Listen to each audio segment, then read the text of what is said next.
I'm your host, Josie Van Dyke, and I am sitting next to a TikTok girly, MAYCIE Tilley, everybody. Hey, thank you for Welcome to having Weekly me. Trash. Thank you. You posted a while ago that you wanted to come on Weekly Trash. I did. And your followers, fans, girlies, whatever we want to call them, they came in my DMs like wildfire. They're Really? like, we need MAYCIE Tilley. Put MAYCIE Oh my Tilley on. gosh. We love MAYCIE Tilley. Like, the TikTok girls ride for you. That's so nice. I didn't know that they did that. Like, I Oh, they knew a did. little bit, and I was like, when I posted about it, I was kind of like joking, but was also like, this would be so cool if I could go on the podcast. And then you texted me right after that, and I was like, oh my gosh. Yeah. And I'm sorry it's taken a while. That's okay. We've had to reschedule a couple times. A lot of times, yeah. It's been a whole thing. MAYCIE was supposed to come on last year, but then I decided to change my room and I couldn't have her come and the room be pink, and then the episode drop in 2026 and the room be pink and everything else is brown. So it was like a whole thing, but I knew that there are so many girls who wanted me to dumpster deep dive you, and you are popping off on TikTok, on Instagram. You're a new social media queen. So I was like, I need to dumpster deep dive her before she blows up too big and she's too busy. So MAYCIE, can I dumpster deep dive you? Yes, you Okay. can. You ready? Yes, I am. Okay.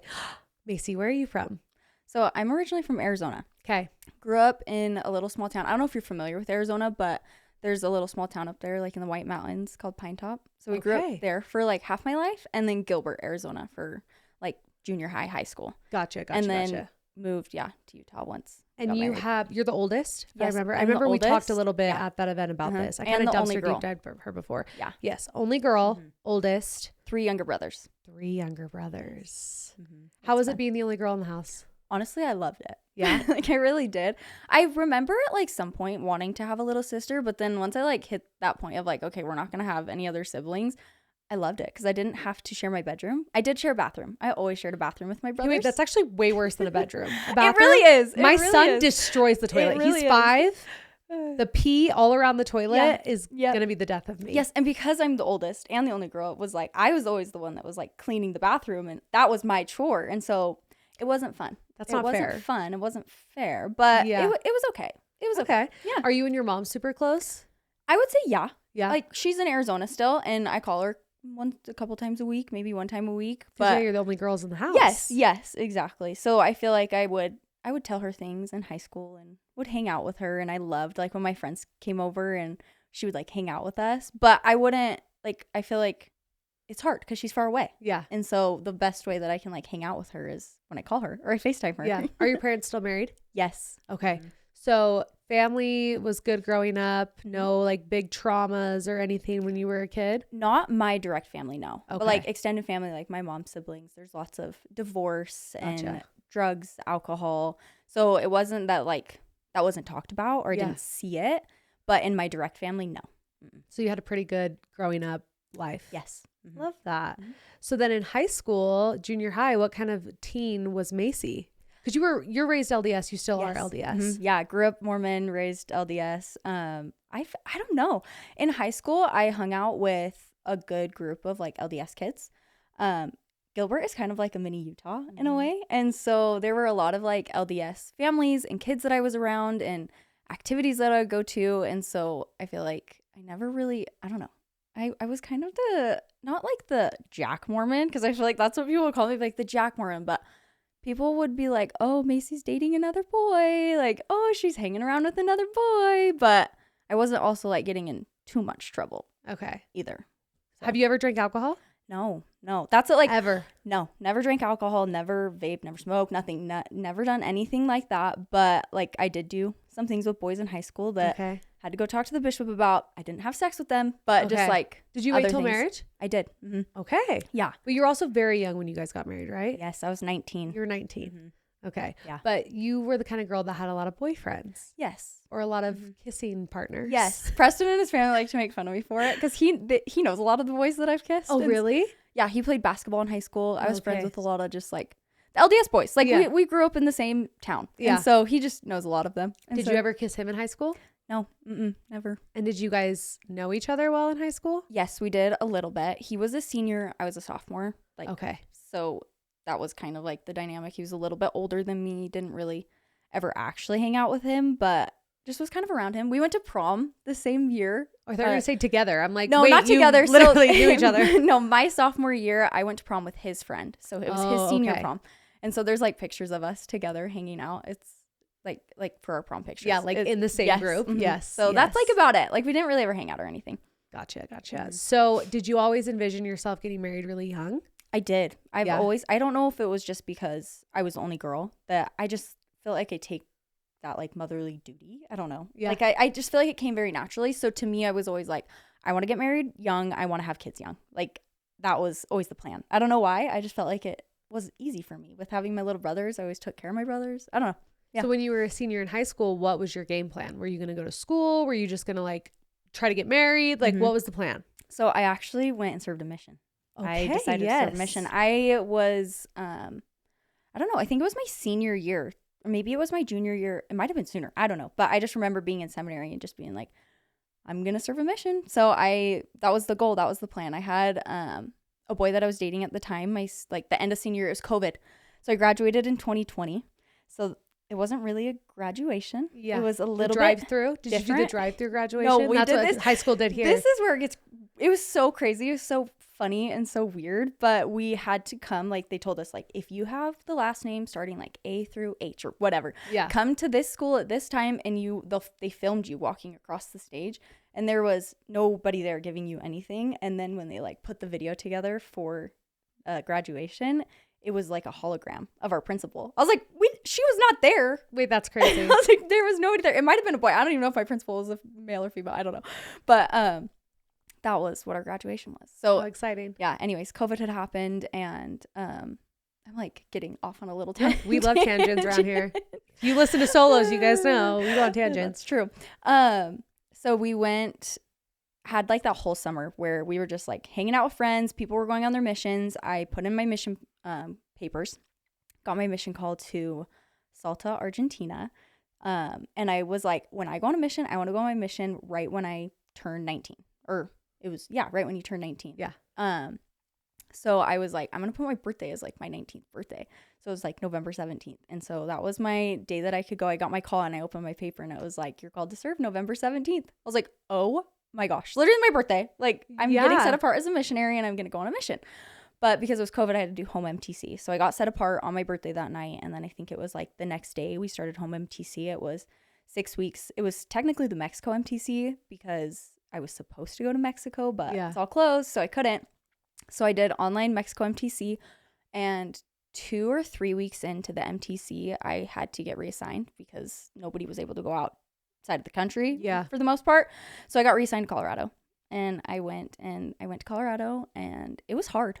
It was really, really hard. I had a hard time, especially during COVID. So I stayed out for almost 2 transfers, and then I chose to come home. And how long is 2 transfers for those who don't know? 6 weeks, I believe. Yeah. Mm-hmm. 6 weeks. So I was out. A month and a half. Yeah. So I was at home for 6 weeks doing home MTC. And then I went out to Colorado I did 2 transfers in Colorado, or almost 2 transfers. So it was almost 2 more months, 2 more transfers. Yeah. That I was out there in Colorado and then came home. What was the hardest part for you? We had to be inside a lot. Well, all the time. Not even a lot. We really weren't allowed to go outside.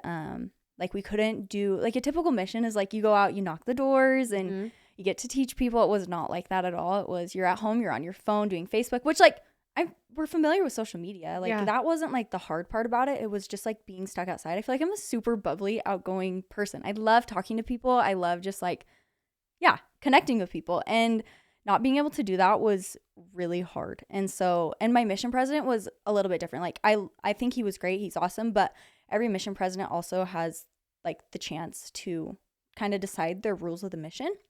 So I remember I had one of my high school friends served in the other mission in Colorado. I was in the Denver South mission and he was in the Denver North mission. And I remember seeing him like posting on Facebook that he was like having meals with families. And I was just like, oh my goodness, like we can't even do that. So I just had a really hard time. That's hard. Yeah. It was like, I had never felt so like heavy and dark myself. Like I felt the spirit, the gospel. Like I loved all of that, like light of Christ, but it just didn't feel like me. Yeah. So that was hard. Have you always had a really strong testimony in the church?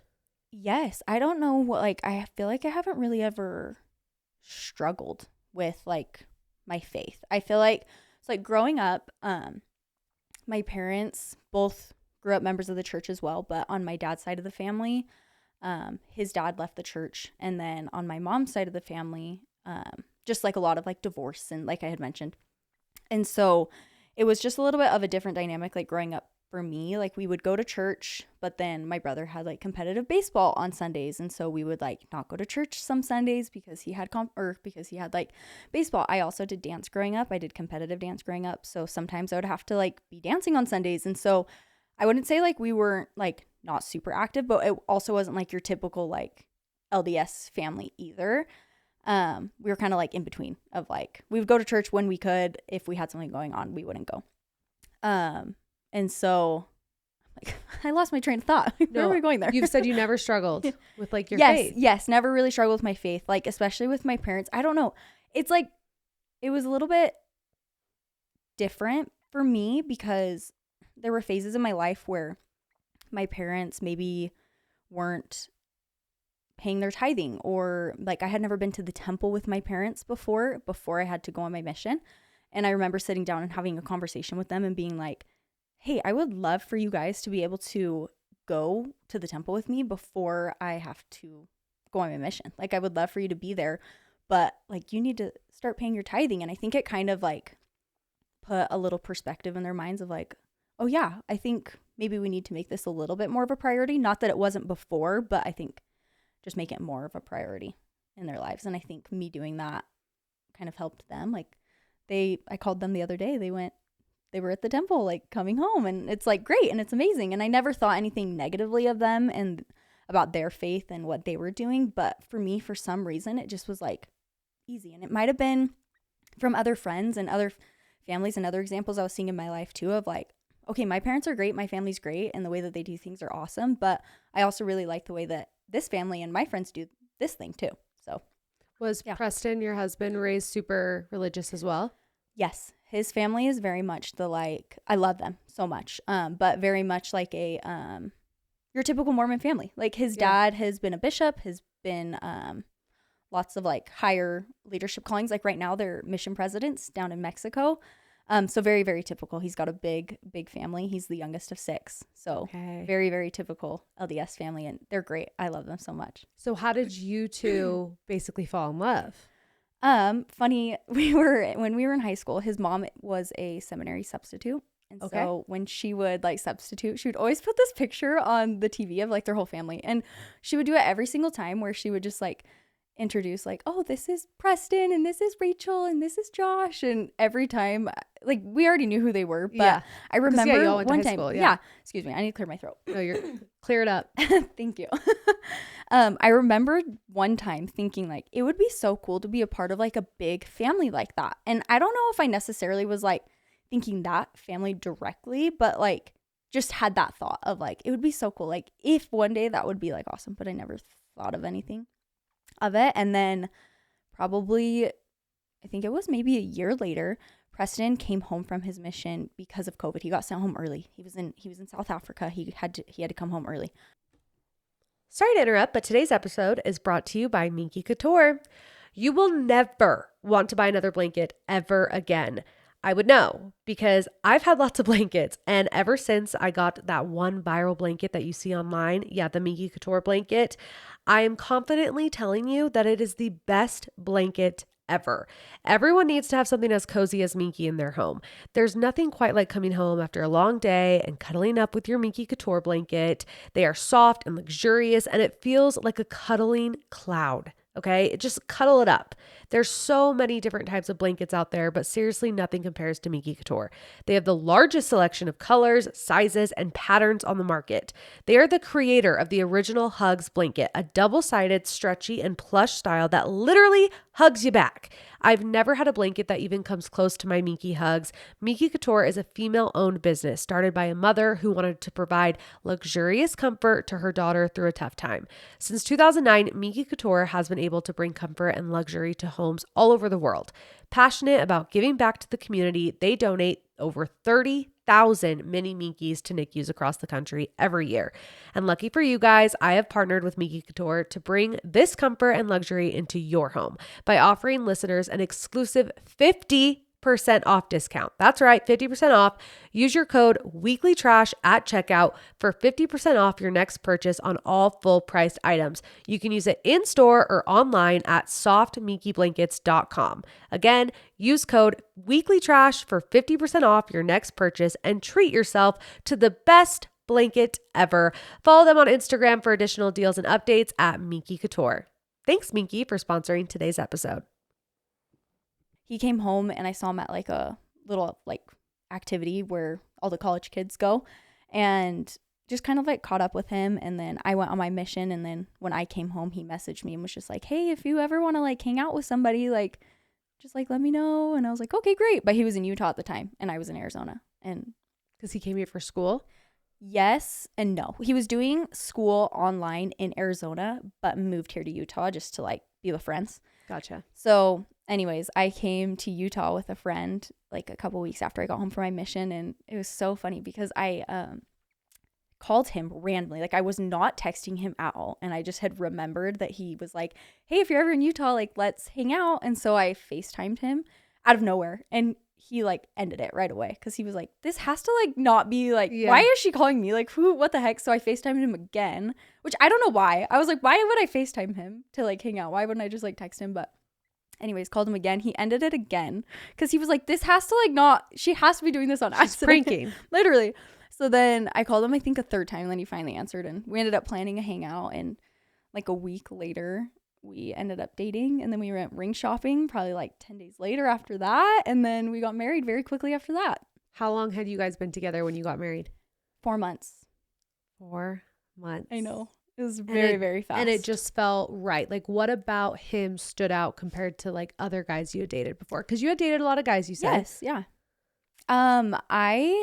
I feel like it just like felt right. I don't know how to describe it. Like when you know, you know. And I remember thinking like when I would hear stories of people being like, we got married so fast, I was just like, what the heck? Like I remember I wanted to get married young, but I did not expect myself to get married within 4 months. Like there's no way. And for some reason it just like felt right, and it felt really good. And this is like, I don't know if this played a part in it, but our very first date, we were supposed to go just the two of us. Very, very quick timeline, mind you. So we like hung out, and then like probably like 4 days later, we were going to have like our first date, just the two of us. And he was like, we do not have to do this at all. But super last minute, like a couple hours before, he said that his siblings were all in town and they were getting together to do something. And if we wanted to go with them, we could. And I was just like, you know what? Let's do it. So our first date, I went out with all of his siblings and him, and it was so fun. Like, I just felt like I fit in. Like, I don't know. They just like, I don't know if that played a big part into it, but it was, I don't know. It was great. I loved it. Were your parents supportive of you getting married so young? Yeah, I was actually really surprised. I was thinking that they might have had like a little bit of pushback, especially for how fast, quickly things were going, and his like parents too. Yeah. But they both were just kind of like, great. Like, if you're going to get married, then you're going to get married. Like, there really wasn't a whole lot of pushback there. I love that. So you have very supportive parents. Yeah. You get married. How was that first year of marriage? It was good. We were living in his parents' basement for the first, I think, 6 months. And his parents' basement, it wasn't like a separate basement. So we were living at home with his parents, which I feel like a lot of people would be like, how would you do that? Like, I think people say they have like a monster in-law. Like, I am blessed with really kind in-laws. Like, seriously. Me too. I am so grateful for my in-laws. I love them so much. They make me feel like I'm their own daughter. Like, they're amazing. So I have like nothing bad to say about like living with them. I was like, this is great. Like, I love it. Like, I don't want to live here forever, but like, It's really good for this phase of life. And it was like so funny because I felt like I wasn't getting to do like all of my wife duties. Not that I felt like his mom was like taking my duties from me, but it was like, if dinner needed to be ready, like she would just like make dinner. Like, I didn't have to do the grocery shopping or anything. I was like, this feels like I'm living at home, but like I'm married, but like I still have my own life. I don't know. Yeah. It was really good. And then, yeah, I think it was 6 months. It might've been maybe 4 months later. I can't remember, but we ended up moving here to Utah, like super, super like on a like random whim. Like, okay, we're going to go. It was like a week later. We just like found a house on Facebook Marketplace and we moved to Orem at the time. is where we moved, like just super last minute for Preston to like do some work. So because you came here just to hang out with him that one time. Yes. And then did you go back to Arizona and do long distance for 4 months? Yes. That summer was really crazy because. So how many times did you physically see each other before you got married? Not a lot. That's where I'm like, this makes it so much crazier because. Oh my gosh. So he was here in Utah. I was in Arizona. Yeah. We went on our little date and then we started dating. I think like the timeline. We went on our family date on Saturday. On Monday, we went on our own little like date, just the two of us. And it was like, okay, this actually does feel really right. I was kind of like, am I crazy for this? I don't know, but it feels really right. So then that week we drove back up to Utah together and we got all of his things that were here and moved him back down to Arizona because at the end of the month, he needed to go out for his first summer of summer sales. So I think this was in April we started dating. In May, he had to go out for summer sales. So he went out to Kentucky for summer sales. And at the end of May, so this is about a month in of doing long distance. We did all of April together, long distance in May. At the end of the month of May, I was like, I don't know if I want to marry this guy. But we had already gone ring shopping. We had already ordered a ring. And I was like, kind of just had like a little bit of a freak out. So I told him I didn't think I wanted to marry him. And he booked a one-way flight and came back to Arizona and we figured things out. And it took about 2 weeks, but we figured stuff out. And then at the end of the 2 weeks, he proposed to me, flew back out to Kentucky. I know. This is crazy. Wait. What things were you hesitant on? Like what stuff was making you question marriage? I think it was like the fact that you hadn't seen him in a month and you guys barely knew each other. Exactly. Could that possibly be it? I don't know. Literally, like that was one of the biggest things where it was like, do I really know this guy? Do I really like this guy? Like, did I really give it enough time? And the second I saw him, it was like that same feeling of like, when you know, you know. I was like, why would I think that I don't want to marry him? Like, of course I want to marry him. And so then, it took a couple weeks. He proposed at the end of those 2 weeks. So I think that ended up being in June. And then he was gone in July. He might have come back for like a weekend to do engagement pictures. And then he went back out to Kentucky. And then he flew back at the beginning of August, maybe like mid-August. And then we got married August 19th. No, MAYCIE, that's crazy. I know it's crazy. And I'm so happy that you're happy and that like your marriage is good and that your first year was great because that's nuts. Well, okay, now when like me and him have talked about this too, like when we've talked about our past, like, because we're going to go 5 years in August this year.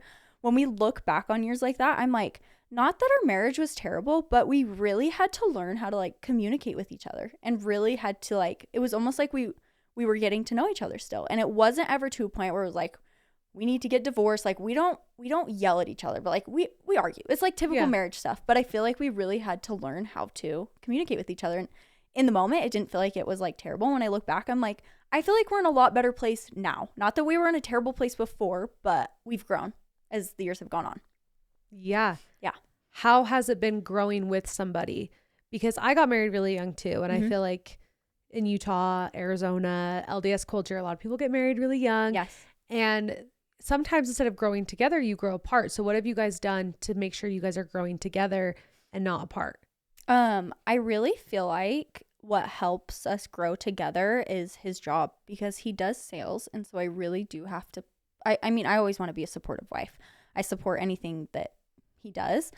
And so I feel like that's helped a lot with us like growing together, is like really allowing us to have aligned goals with like, where we want our life to go and where we want it to be. I don't know if that really makes sense, but yeah. So you guys first get married and you go do summer sales after you guys get married? We've done summer sales every single year since we've been married. How's that? It's a lot. It really is. It's a lot. So it's been a little bit different every single summer. So that first summer we were engaged and then we got married in August. And then the next summer we went out to Ohio and oh my gosh, I hated that summer so much. That summer was so bad. And like we look back on that. We're like, that summer was terrible. It was, first of all, our first summer, like married doing this. And summer sales is not for the weak. Like with married, especially like when you're married, it's tough. Like They come home from being out on the doors and they have no energy. They're exhausted. They've been yelled at all day. And I'm like, I just want to yap your ear off. Like, I just want to talk with you. And they're just like, I'm done. Like, I don't want to talk. I just want to sit and do nothing. And so it was really hard. I also didn't have a car that summer at all. We've actually done that a couple times where I didn't have a car. So I was by myself in this like scary apartment. The apartments were terrible, like super gross, really old, scary. I was just like scared. And you were 20, 19. Yes, I was, 20 at the time. Okay. Yeah. And then we ended up having a dog at that time. So I did have a dog with me, which was really nice. What happened to the dog? We ended up giving it to family. Okay. It was a little bit hard having because we had 2 later on. And so it was just like, we can't do this with summer sales. It was a lot. Yeah. But there was one wife out there, which was really nice. So when she had a nannying job at the time out there. So when she would get home from nannying, she would pick me up and then we would go to the gym together, or she would like take me to go to the grocery store. Excuse me. Sorry. And then it was tough. And then the next summer after that, where did we go? We went to, that next summer I got pregnant, or I was pregnant with Scotty, my first. So, I ended up staying and going back to Arizona to stay with family because I was due in July, and I was like, there's no way I want to have like a baby in the middle of the summer out with Preston. Well, I mean, I want to have my baby with Preston, but I don't want to be out from family in a different place. Yeah. Exactly. So then he went out to Texas and I went and visited him like a couple times for probably like almost 2 weeks at a time. But that was it. He ended up flying back right before I had Scotty. I think I had Scotty at the end of July. He came back the beginning of July. So at that time I lived with his parents when I was pregnant, and then he came back. We had Scotty, and then and then the next summer we went to. Wait, pause. Okay. Question. What were you doing before you had kids? Did you have a job? Yes. Mm-hmm. Okay. What'd you do for work? Yeah. So I did, before we did sales, I did like dental stuff. So I was a surgical assistant for an oral surgeon. Then I worked in an orthodontist office. And then are you a dental hygienist? No, that was what I wanted to do. Okay. But then I decided, I just ended up not doing it. That was like, I did this class in high school. They had this thing in Arizona called EVET, and I did their dental assisting school my junior and senior year. And then that was like the plan to then do dental hygiene, but I just ended up not doing that. But once we moved to Utah, I just worked for his dad. Just online, worked for his dad. What does his dad do? His dad owns 5 dental practices. Just like as a business owner. Wait, so that's he's so not interesting that like that's something you wanted to do, and then his dad owns dental. I know. I was like, what the heck? Like, what a coincidence. It was really nice. So his brother-in-law is a dentist, and then his dad is the business owner and owns 5 of those dental practices with him. Cool. So just his like assistant would do stuff. So for him. You were working. You weren't just like sitting at home. Yes. No, I was just like at home waiting for him to come home. Yes. Like, yeah. Well, I'm ready. It felt like it though, because I was at home working just like by myself. For sure. And then. So the next summer you had Scotty, and then the next summer you got pregnant again. Yes, I got pregnant in the middle of the summer because we went out to Louisiana. We were in Baton Rouge, Louisiana that summer. That was his first summer not knocking doors, but we had to go out. So we had Scotty with us. We went out to Louisiana, but it was nice because he was home every day. But he's still like really busy when he's not knocking. He like is always on phone calls and he does stuff with the guys all the time. So that was that dynamic that summer. And then I found out I was pregnant with Blakely that summer. And then that was, and then the next summer was, I think, this most recent summer. And we went to, this most recent summer was wild because I gave birth to Blakely. And then probably it was like 2 or 3 weeks before I gave birth to Blakely, Preston was like, we have to go out this summer. The plan wasn't to go out. And he was like, we're going to have to go out like after you have Blakely. And I was like, oh my gosh, no. Like, okay, we're going to do it. So I think I was 3 weeks postpartum. We went out with Blakely. The plan was to go to Georgia for like 6 weeks before the branch opened up in Kentucky. So we went out to Georgia. A week later, there was some issues with the licensing. So then we ended up going to Indiana, and then we were there for like 6 weeks, and then we went to Kentucky. So I'm doing this all like very freshly postpartum this most recent summer. Do you think you guys will always be in the summer sales world? I think for the next couple years, I don't know if we always will be, but for right now, yes. But it's been nice. You'll be gone next summer too, probably. I don't think so. Okay. I think like that was like where this most recent summer, it wasn't supposed to happen. It was very like a last minute thing. But I think that now this would be his third summer not knocking. So I think that it would be more of like an established, like, okay, Preston is just going to manage from Utah. Yeah. So we'll see. I really hope not. We already have to move this summer because we're renting. So I'm like, okay, well, hopefully we don't have to go across the country and then move our actual house here. And you wouldn't want to move to Arizona because you're both from Arizona. Correct. Yeah. I don't know. We love Arizona so much. Like, it's so nice there. It feels like home, but at the same time, when I go back, it just feels like I'm in high school again. I don't know how to describe it. Like, I love it, but at the same time, there's something about being in Utah and like the environment. I don't know. I like it here. Yeah, we it's both a new like environment. Yeah, it's great. So maybe at some point in the future we would, but right now we definitely see ourselves just staying in Utah. I love Utah. I know, it's great. I like my little bubble. It's the best. So motherhood and starting a family, was that planned? Did you plan on getting pregnant with Scotty? Kind of, but like not really. I remember Okay. I had an IUD at the time, and we had like Preston is so chill. He's literally the most chill, like laid back person ever, which I love. I feel like he's just like so mellow. I love it. And so I remember just being like, I remember thinking like, we're married, like we have to have this like conversation, like, is now the time to have a kid? But he's so just like, sure, like if you want to, we can. So I remember like sitting down and like trying to like talk to him and be like, are we gonna do that? And he's like, yeah, if you want to, you can. So I was like, okay, like I'll go get my IUD out. And then I think I scheduled an appointment to get my IUD out, and I told him I had it scheduled, and then he was like, wait, no, that's kind of scary. So I waited, and I was like, okay, you're right, never mind. And then I finally was like, okay, I'll get it out. I got it out, and then it wasn't like, I don't feel like we were ever actively like, we're trying to have Like a baby. tracking. Yes. But it was like, okay, if I get pregnant, I get pregnant. Same thing happened. Like even when we had Blakely, it was one of those times where it was like, we were never using birth control in between kids. But we were being cautious, obviously. And so then finally it was just like, well, do we really need to be careful now? Like they're pretty, like it's about the age gap that we would want. So like, should we just start trying? And it was like, sure. And it was, if I get pregnant, I get pregnant. If I don't, I don't. We'll just see. Like we weren't in like a rush because we started kind of early, I guess. And how far apart are Scotty and Blakely?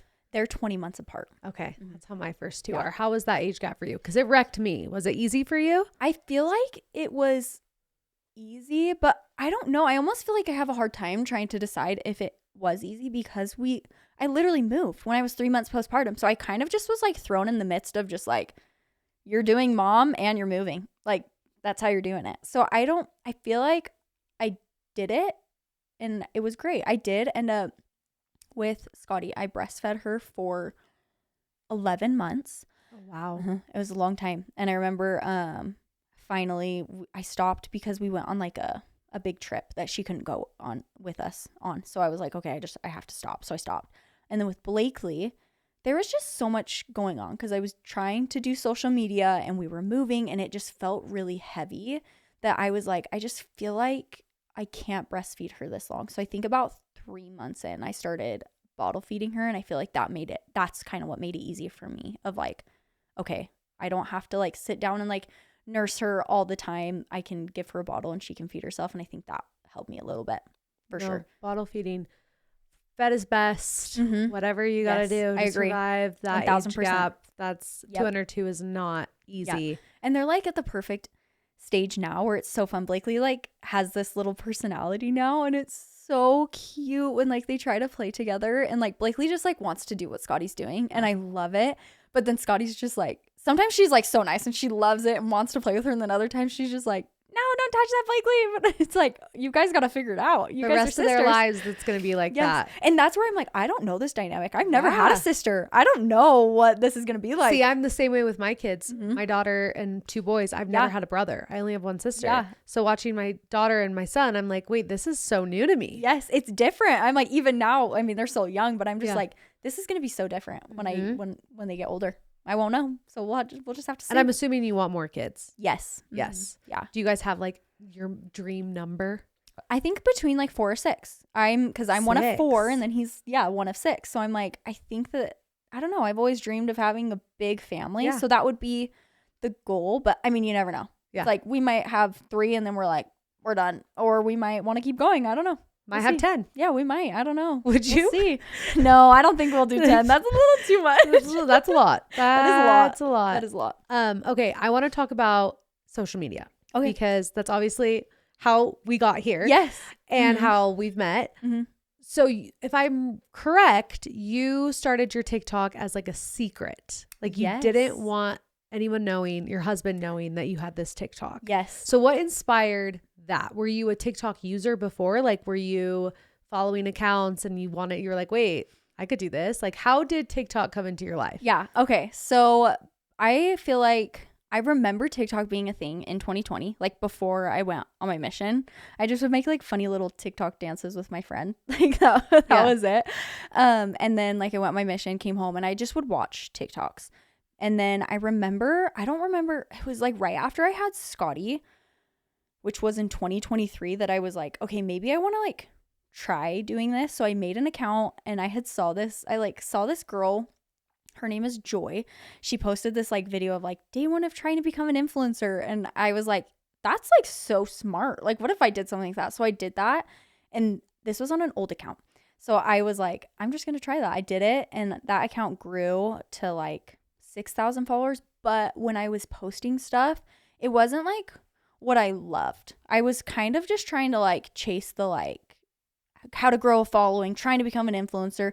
People were following me because I would like post, they would ask like, how are you getting followers? So then I would post like tips and tricks, acting like I knew exactly what I was doing, when in reality I was just like, I'm just saying I'm trying to become an influencer. Like, I don't really know. That's my niche. Literally, I'm my like, niche is trying to become an influencer. Exactly. So then, and then that summer I ended up getting pregnant with Blakely, and I just like, when you're in the first trimester, you're just like, meh. So I just like didn't have motivation. I didn't really post a lot. And then I tried posting again, like towards the end of the year, once I felt good again. And I started trying to do like vlogs and stuff. But I was like, this audience is not the same audience, like, because I'm posting differently now. So I'm just like going to start again. So I don't know what it was. I was like, I'm just going to make this new TikTok account and it's going to be a secret from Preston. He's going to have no idea. So I like. Did he know about your other one? Yeah. Okay, so he knew about my other one. So that's where it was a little bit easy to like still film stuff, because he knew like I would create content. Like, it wasn't weird. Gotcha. But when I was trying to keep it a secret, I would like shut the door, like literally, like he had no idea that I was making these videos. And so, but it's so funny, like when I look back on those videos, I kind of cringe, because I'm like, why did I do that? But like in the long scheme of things, like it helped me get to where I am. It was part of your niche, wasn't it? Yes, like in the beginning, for sure. Being a sugar mama or something like that. Exactly. Right? Like that's where some people be like, where did you get the sugar mama thing? Because once I was posting that, I don't feel like I started a trend, but I do feel like I noticed more people like do things like that, of like trying to become my husband's sugar mama.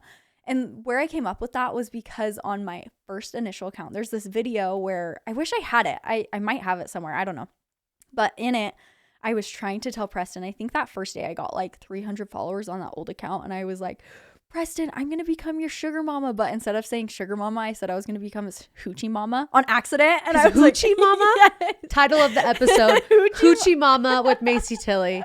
I'm dead ass serious. So funny. Hoochie Mama. Okay. Oh, that's amazing.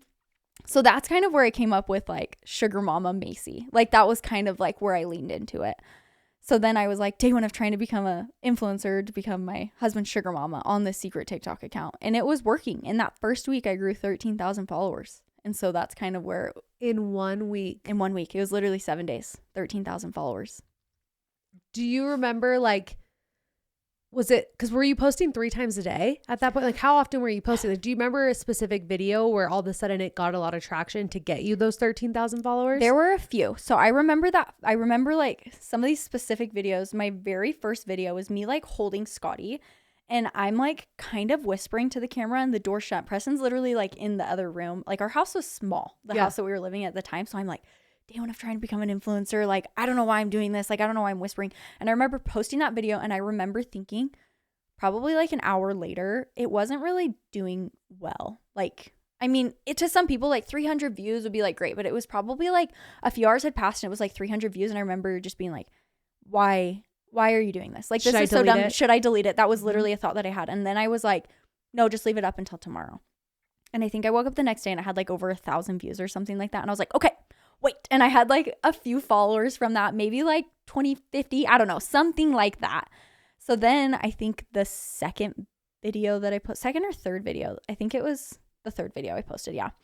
I was eating this massive breakfast burrito. A lot of people, if they follow me from the beginning, they probably know what I'm talking about, but I'm holding like a Beto's breakfast burrito and I'm sitting there like, oh my gosh, I had no idea that this was going to happen. Like, I didn't think that I was going to gain this many followers like in this amount of time. And that video blew up. And then like 1 or 2 videos later, I was taking my glucose test while I was doing the same thing of like, this is day 5 of trying to become an influencer, and I'm drinking my glucose test. And people were like, I think that video blew up too, because they're like, what the heck are you drinking? Like, what the heck are you eating? Why are you eating a massive burrito? Like, there was a lot in the video that people were just like, what the heck? So there were those few that blew up that I think helped with that really big growth. When did you decide to finally tell Preston? Were you making any money at all? No. Before you told I him? wasn't making any money at all. I think like on my old account, I probably made like a couple $100 from like 1 or 2 brand deals, but like nothing. I wasn't making any money. I can't remember exactly when Preston found out, but it was in that like first month that he ended up like finding out. And it was just like, he was like, great, cool, that's awesome. Like, he found out, or you told him? Like you showed him? I can't remember. I can't remember if he found out or if I showed him. I think I might have showed him. I can't remember. I don't remember if it was.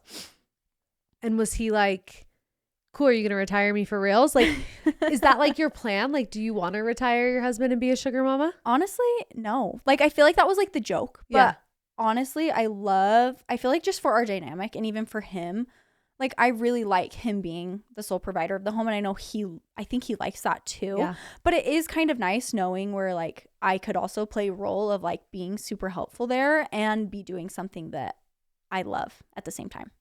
Yeah. So it was never like the real goal, but like in a way it was kind of a little bit jokingly, I guess. I mean, who doesn't want to make some money? I know, exactly. Absolutely. I think I started following you when I saw a lot of people comparing you to Emily Kaiser. Mm-hmm. And there was kind of like, it wasn't super positive. It was like people were kind of upset. They were like, she's copying Emily. Yeah. And I really liked the way that you handled it, because you were so honest and you were like, I really look up to Emily, and I took inspiration from her. So how was that before you made that video, seeing people say that? Honestly, it was really hard, because it was like, I have been so transparent from the beginning that her and other creators are big like inspirations for me. And it was never this like, I want to be Emily. Like, she's obviously her own person. It was more so like, she and a bunch of other creators have been able to create these communities online, and she did it very quickly. I don't know if you remember, but she's done it very quickly. Oh, she came on this podcast when she had 70,000 followers. Really? That's like crazy. And I remember she went through a phase where she like blew up. I think that's when I found her, is when her account like grew like crazy. I feel like once she moved to Arizona, it just like yes. I think that's when I found her. And so it was like, that's where I recognized, okay, this is possible that somebody can. I've seen people since then like blow up really quickly like that and keep this like community. And she's done it so well over the years, where they just like, they love her and they're loyal and they trust her, and they feel like she makes them feel like she's their friend. And so that was where I was like, that's where my inspiration is coming from. And I think a lot of people, I don't know, it was hard to hear that. And finally, it was just like, I'll just say something about it, because my intentions are never to copy. It's just to take inspiration. And I think it was hard because I'm a very bubbly, outgoing person. She has blonde hair. I have blonde hair. Like, I think that there was just like a lot of similarities that people were like, oh my gosh, you're just copying her, when in reality, I wasn't at all.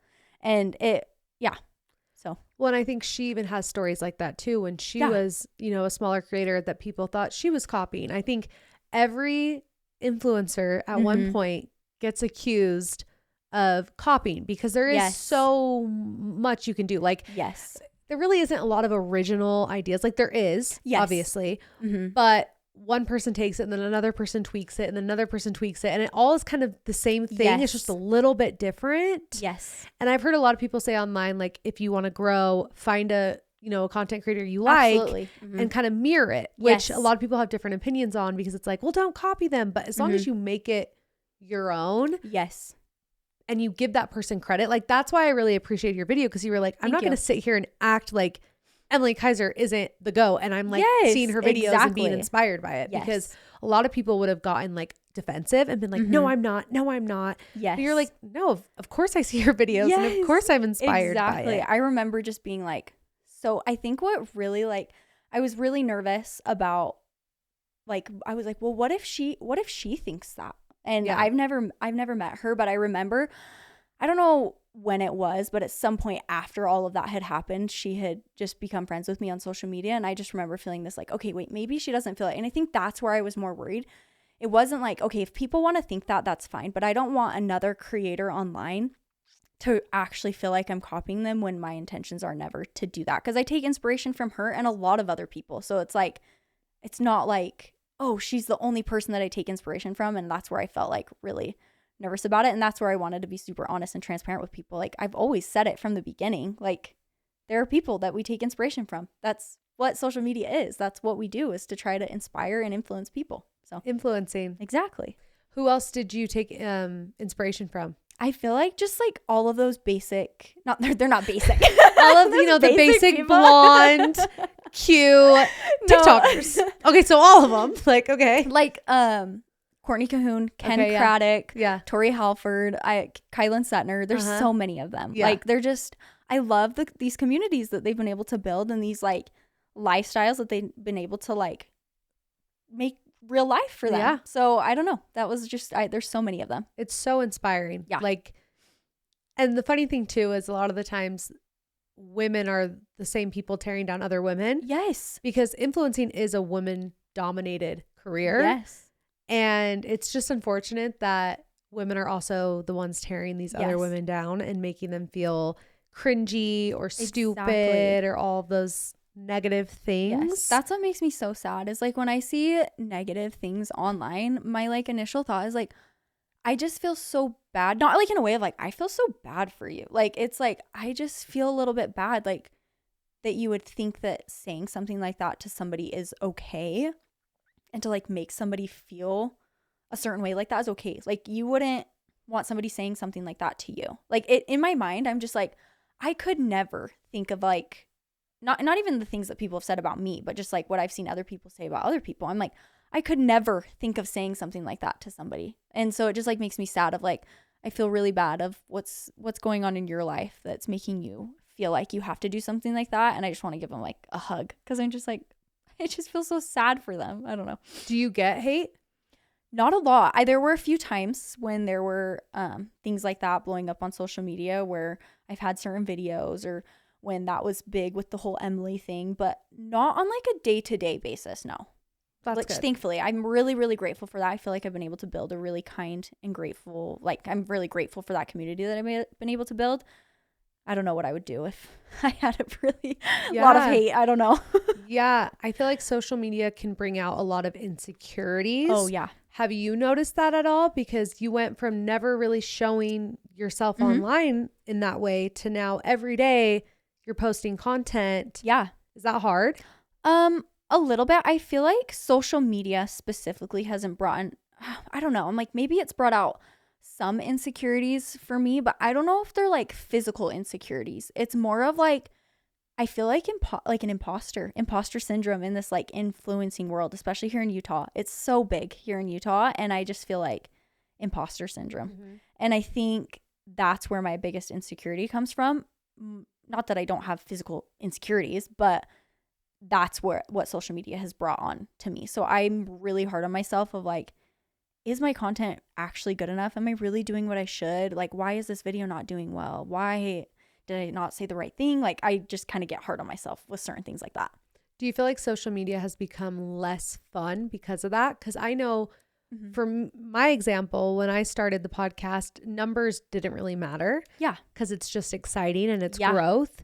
But then once you hit a certain point, it's not enough. You need more. And now you're looking at those numbers. And now you're like, if I don't hit this certain number, I'm mad. It's not good enough. Should I delete it? I feel stupid. Yes. It becomes a job, and you get really hard on yourself. So do you feel like it's made it less fun for you?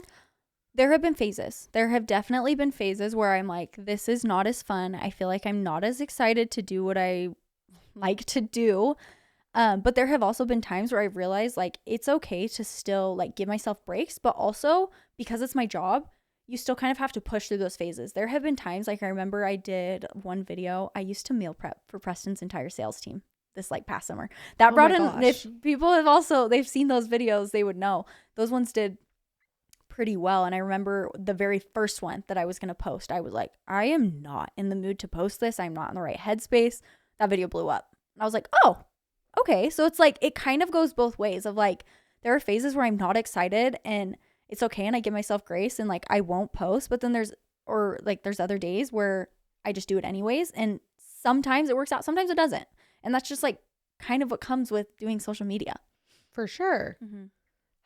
What's been like the biggest lesson you've learned about yourself posting on content? I feel like I'm learning, I don't know, like what I like and like who I am and like what things I like, because I've been a consumer of content before creating content. Mm-hmm. And so a lot of times when you're a consumer, you like to do like what other people are doing. Like mm-hmm. you buy this maroon blanket. I'm like, I want that maroon blanket. It's like, well, no, what color would MAYCIE want? Like what music do I like listening to? So I feel like that's what I've been able to learn through social media of like, you can find yourself in it, I guess. And have you made like good friendships? Because like we said, there's a lot of influencers in Utah and there is that mm-hmm. imposter syndrome. Yeah. But I think everyone kind of feels it. Do you feel like you've created a community of friends that do what you do, that like you can like lean on a little bit? Yes. And I'm so grateful for that. Because when I think about like if we were in Arizona and I was doing this, I don't know or like see a lot of Arizona creators. And so when I'm like, that's why I said we love being in Utah, because the culture here with like within the influencing world is so nice. I feel like being able to make friends become friends with these influencers has helped a lot, and being able to meet them in person of like, I can still feel like an imposter, but you guys are some of the nicest people I've ever met. And they'd be like, hey, are you going to this event? Let's go to this event together. And I feel like that helps a lot.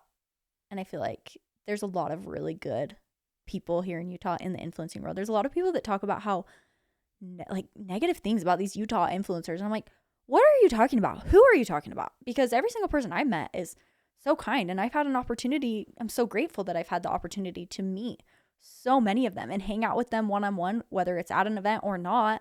And they're some of the best people I've ever met. So, yeah. I do think influencers, content creators get like a bad rep sometimes.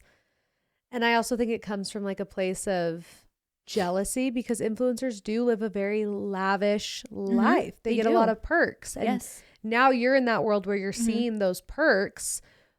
Is that an adjustment to, like you said, you weren't making money, you're a stay-at-home mom, and now money's coming in? Like, what does that feel like to now have some of the lavish, exciting things that influencers do and have? Yeah, I feel like it's slowly starting to pick up. And so I'm really starting to recognize like, oh, you have these opportunities that people don't really get. So like these events, like even last summer, because we were gone all summer and then we moved back and then you had the holidays, like there wasn't a lot of events that I got to go to. And so I didn't really feel like, oh, I belong or that I'm supposed to be in this influencing world. But even as this first month has gone on, I'm like, there's a lot of opportunity here. And I didn't realize that like I have these opportunities to go to these events and meet all of these people. And even like PR packages, I don't think that's something that people don't realize, but there are some influencers that do get a lot and there are some influencers that don't get a lot. I don't consider myself somebody that gets a ton of stuff, but I'm so grateful for what I get because it is a lot. It's like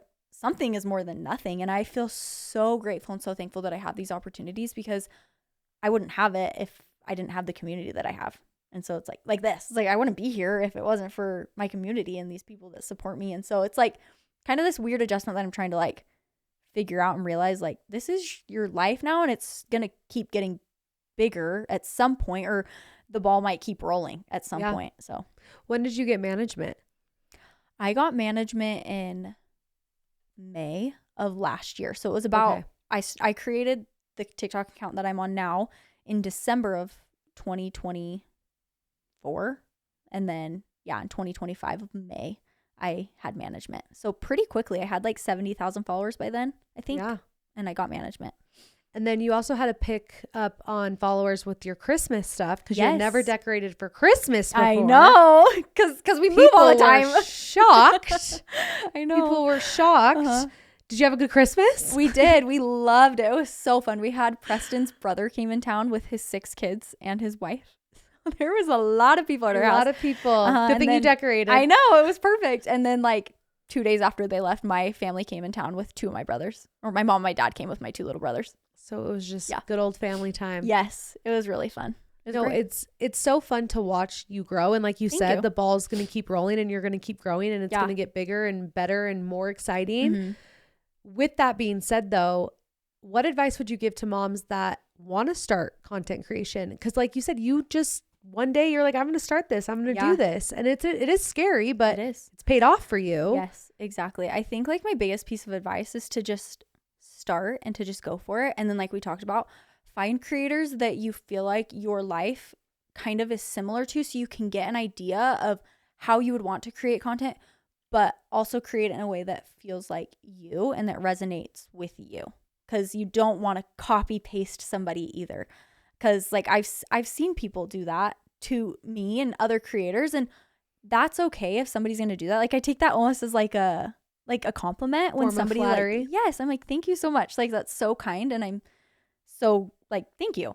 But also find like what you like in content and to just go for it. Like don't be too hard on yourself. And also everybody's growth journey is different. Like I had on my old account, it took me forever to get even to 6,000 followers. And on this new account that I have, it was 13,000 in that first week. And so it really is so different. And with time and practice, you get better and better. Like when I look at my old videos, I have them repurposing on YouTube Shorts right now. And I'm like, girl, what are you doing? I do not like the way that I like was filming, the way that I was talking to the camera, but at the time it felt good and it felt right. But I was also learning. I didn't know what I was doing. And I feel like now I don't think I'm perfect at content at all, but I feel like I've gotten better at it. So no, I do think it's a learning curve. For sure. You got to start from the bottom. You got to figure it out, the lighting.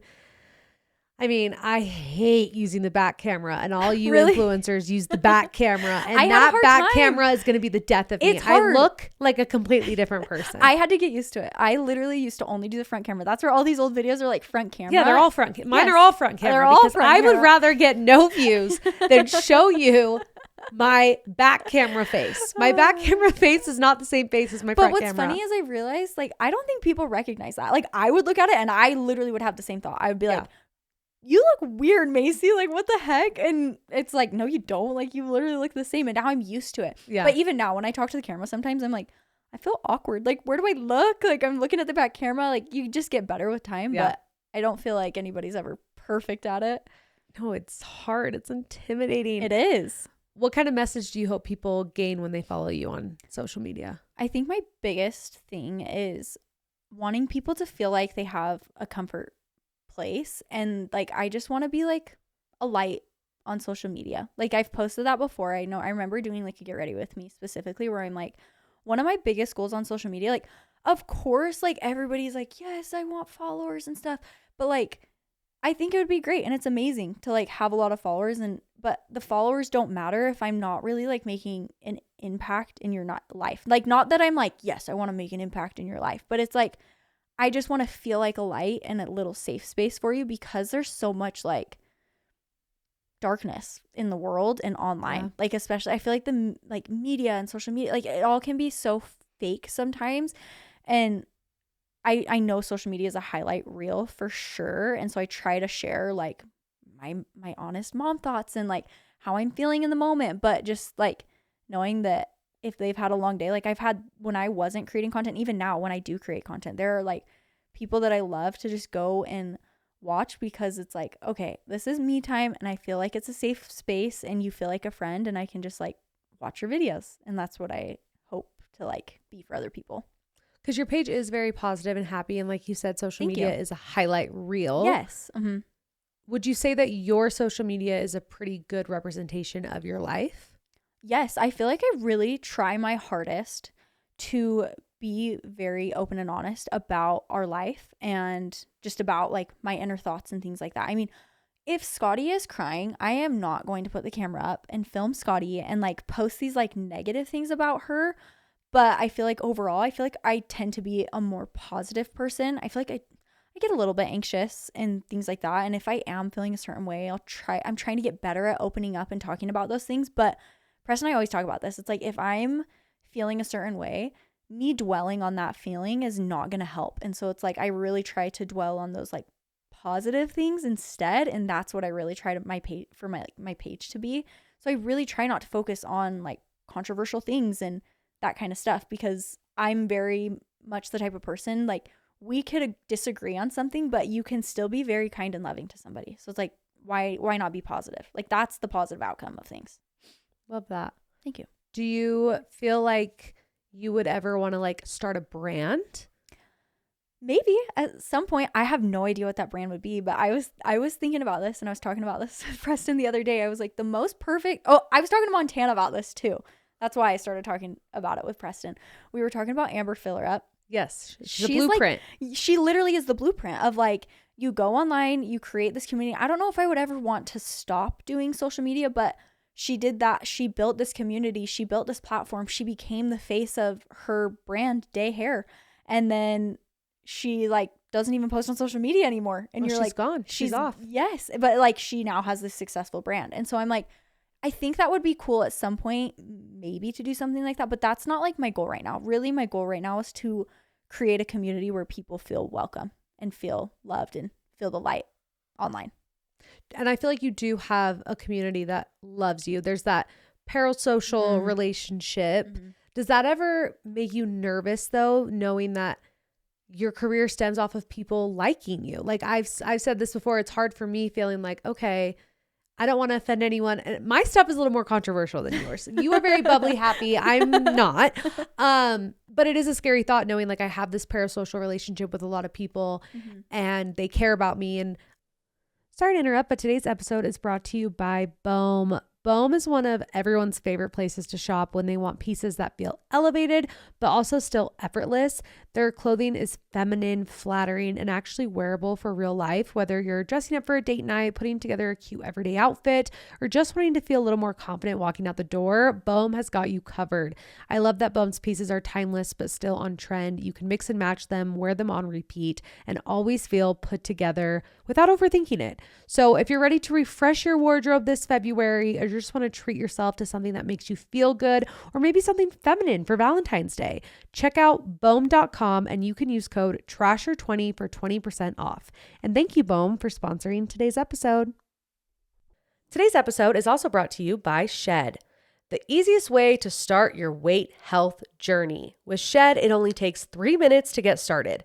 You'll fill out a quick online form with your goals and health history, and their medical team will create a personalized treatment plan just for you.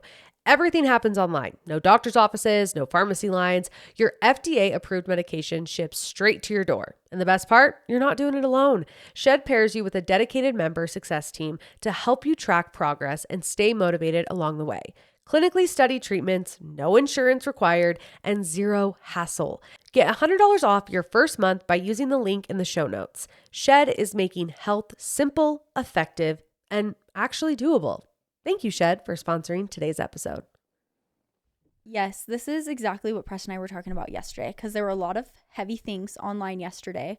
And I remember feeling this like need that like I had to say something, even though truthfully, I'm not educated in anything.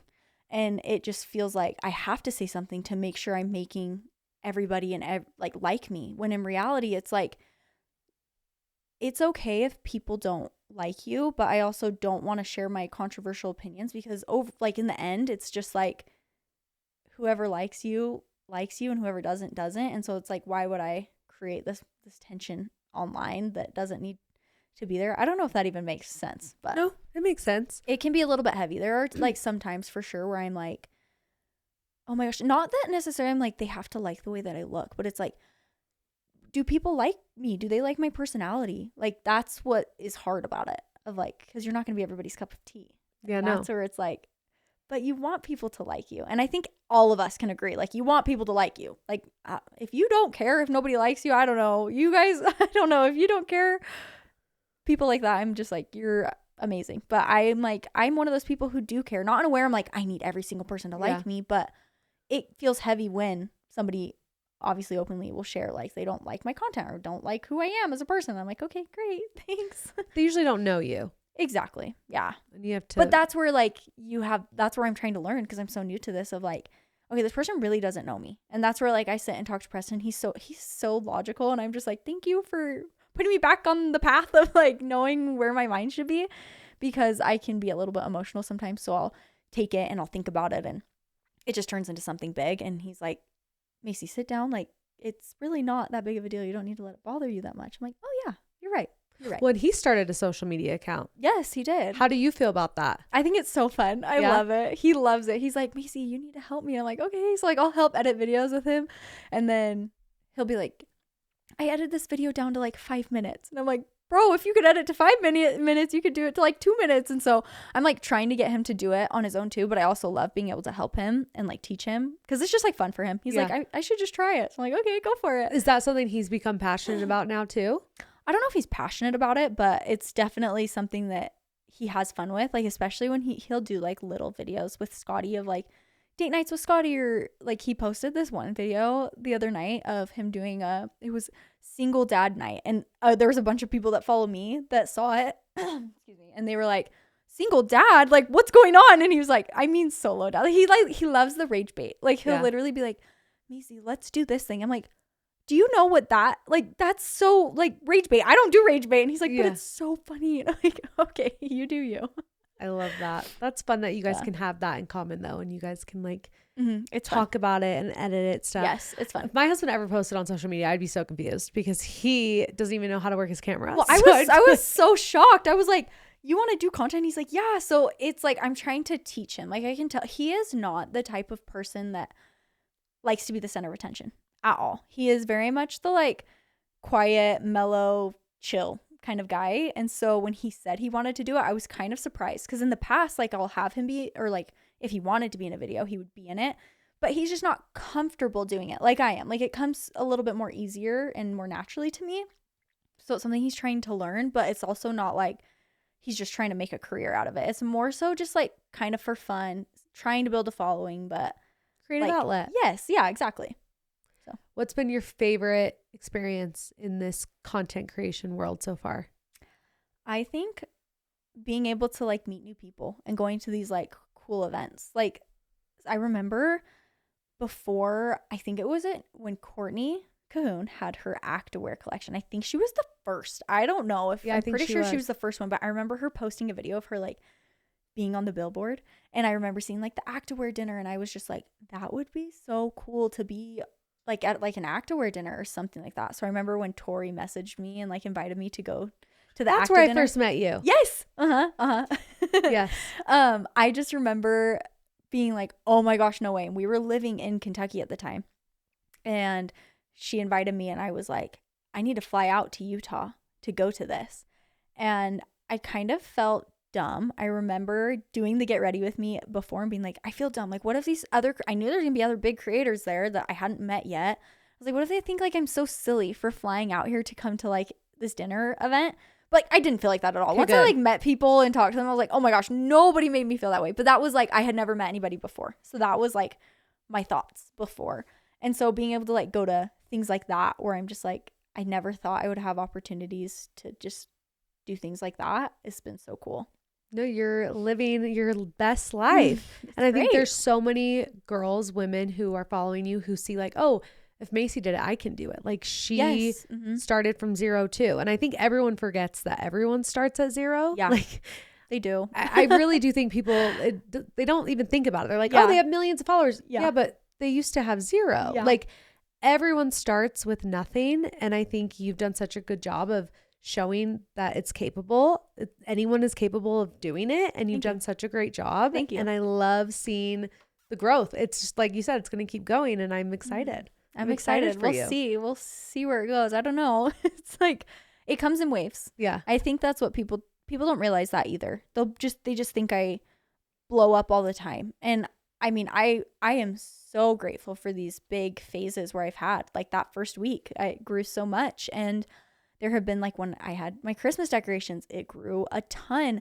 When we were out this summer, when I was making those meals for Preston's team, I had a lot of people coming from those videos. I even like had these videos in my morning vlogs where I would stick these lights on the ceiling. Yes, I've seen them. Yes. I blew up from some of those, and it just comes in like chunks. It's not like this continual thing. So it's like remembering that you can grow, but it might be slow. And that's not everyone all of a sudden has 1 million followers overnight. Exactly. Which I kind of feel like growing slow in the long scheme of things is better. I agree. It's true.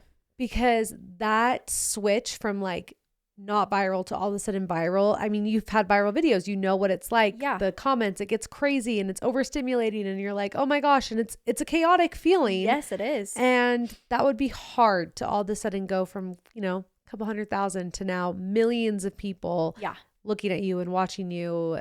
It's intimidating. It is. So I think the slow growth is like better. I agree. I feel like you're also able to just like grow community better when you're slower, because I've seen people online who have blown up from one video, but people just follow them to just follow them, and they don't follow them for what they're actually posting. And then they end up losing a bunch of followers, or those people aren't active. Like that's what happened on my old account. And so it's like that slow growth is really what I think helps you in the long run. For sure. Yeah.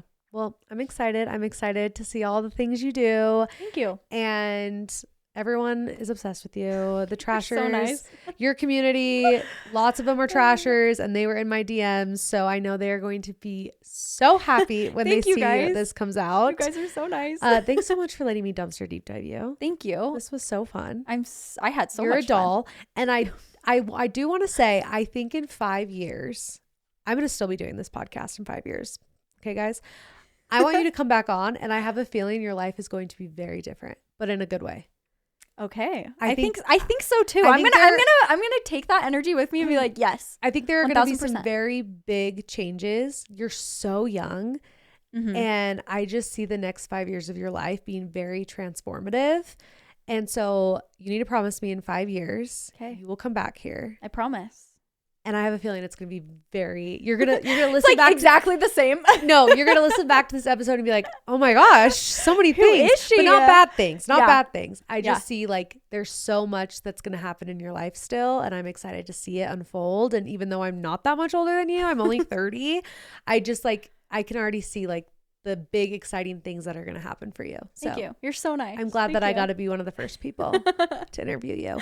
But I hope you guys have the best week. Thanks for listening. Thanks for coming. Thank you. Love you guys. See good, do good. And don't forget to take out your trash. Love ya. Bye.